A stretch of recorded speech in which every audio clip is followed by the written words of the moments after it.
ఏంటి ఉదయాన్నే మొబైల్తో ఆడుకుంటున్నావు? సెల్తో ఆడుకోవట్లేదు daddy, cell పని చేయట్లేదేంటి? మొన్నే కదా కొన్నావు, అప్పుడే ఎలా పాడైపోద్ది? మొన్నే కొన్నావు కానీ అది నువ్వు కదా కొన్నావు. కొన్నది నేనైనా, చూస్ చేసుకుని నువ్వే కదా, అది నీ రెస్పాన్సిబిలిటీ, అనుభవించు. నేనైతే రిపేర్ చేయించను.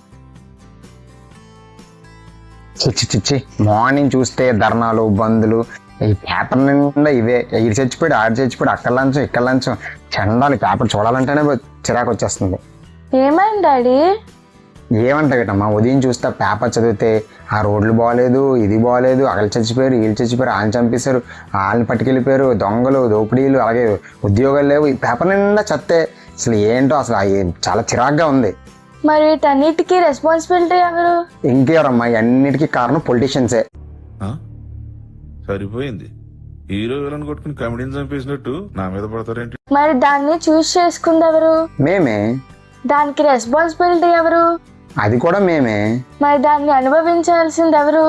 మేమే కదా. కంట్రీ అవ్వడానికి మెయిన్ రీజన్ ఎవరు? కాదు కాదు కాదు కాదు, పొలిటీషియన్సే.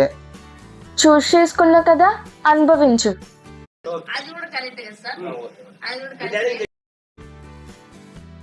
స్టేట్ గవర్నమెంట్ కానీ సెంట్రల్ గవర్నమెంట్ కానీ, అంటే ఇప్పుడున్న గవర్నమెంట్ని ఉద్దేశించి చేసే ఉంటారని చెప్పేసి చాలామంది కామెంట్స్ చేస్తారు.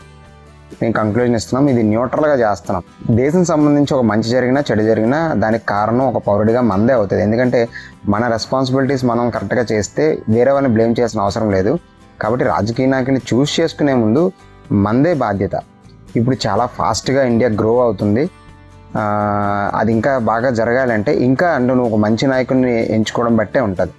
అది వీళ్ళని ఎంచుకోవాలా లేకపోతే వేరే వాళ్ళని ఎంచుకోవాలా, అది నీ ఇష్టం. కానీ ఎంచుకునే ముందు అన్ని రకాలుగా ఆలోచించి మనకు సేవ చేయగలడా, మన గురించి ఆలోచించగలడా, భారతదేశం గ్రోత్ అవుతుందా లేదా, అది ఎలా హెల్ప్ అవుతుంది, ఇవన్నీ ఆలోచించి కానీ చేయండి. మనం ఏదో దేనికోసం కకృతి పడిపోయి మనం కానీ చేసినట్లయితే అది రివర్స్ మనకి, అంటే మన జనరేషన్సే పడైపోతాయి. కాబట్టి మేము దాన్ని ఉద్దేశించి చెప్పాం తప్ప న్యూట్రల్గా చెప్పాం. వీళ్ళ గురించి వాళ్ళ గురించి అయితే మాత్రం కాదు. అది చెప్పిన తర్వాత కూడా కామెంట్ చేస్తే అది మీ విజ్ఞతగా వదిలేస్తున్నాం. మేమైతే చెప్తుంది చూజ్ వైజ్లీ అంతే. Thank you.